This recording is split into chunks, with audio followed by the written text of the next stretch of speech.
നിലവിലെ ജേതാക്കൾ കൂടിയായ തൃശൂരിനെ തട്ടകത്തിലെത്തി മലർത്തിയടിച്ചാണ് കലാകിരീടം കണ്ണൂർ റാഞ്ചിയത്. ജേതാക്കൾ കപ്പുമായി TCV സ്റ്റുഡിയോയിലുമെത്തി.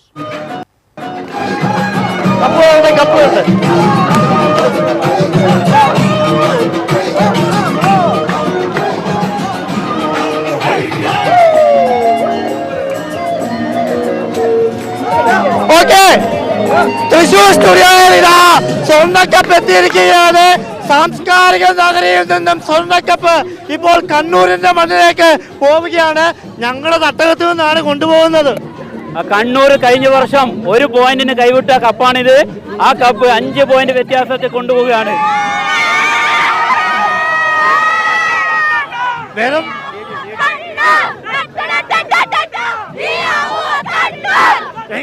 എങ്ങനെ തോന്നുന്നു? ഞങ്ങള് കൊണ്ടുപോകുന്നു പറഞ്ഞു, ഞങ്ങൾ കൊണ്ടുപോയി.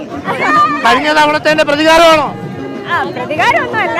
അതായത് കഴിഞ്ഞ തവണ തൃശ്ശൂരിന്റെ മണ്ണിൽ നിന്നാണ് കൊണ്ടുവന്നത്. 1 പോയിന്റിന് നമുക്ക് കിട്ടിയില്ല. ഇത്തവണ അത് മധുരമായി പകരം വീട്ടി 5 പോയിന്റിന്റെ നേട്ടത്തിലാണ് നമ്മൾ തിരിച്ചു പിടിച്ചത്. ഇപ്പം ഈ സാംസ്കാരിക നഗരിയിൽ തോന്നുമ്പോ ഒരു സംഘാടനത്തിൽ എത്രത്തോളം മികവുണ്ട്? മികച്ച നല്ല രീതിയിലായിരുന്നു. എനിക്ക് 8ാം വേദിയിലായിരുന്നു എൻ്റെ ചുമതല.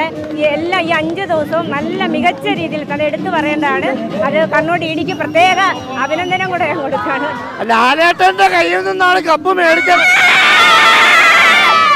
ഒരു പാട്ടായാലോ?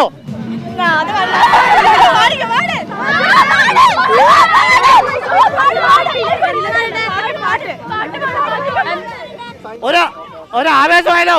ആർപ്പോ തൃശ്ശൂരിന്റെ മണ്ണിൽ നിന്നും നിലവിലെ ചാമ്പ്യന്മാരായ തൃശ്ശൂരിന്റെ മണ്ണിൽ നിന്നാണ് സ്വർണ്ണക്കപ്പ് ഇപ്പോൾ കണ്ണൂരിലേക്ക് പോകുന്നത്. ഇപ്പോൾ TCV സ്റ്റുഡിയോയിലും സ്വർണ്ണക്കപ്പ് എത്തിച്ചിരിക്കുന്നു. ഇനി കണ്ണൂരിലെ സ്വന്തം സ്വർണ്ണക്കപ്പ്. ക്യാമറമാൻ ആഷിഖ് വേലൂരിനൊപ്പം അഭിജിത്ത് തലച്ചിറ, TCV.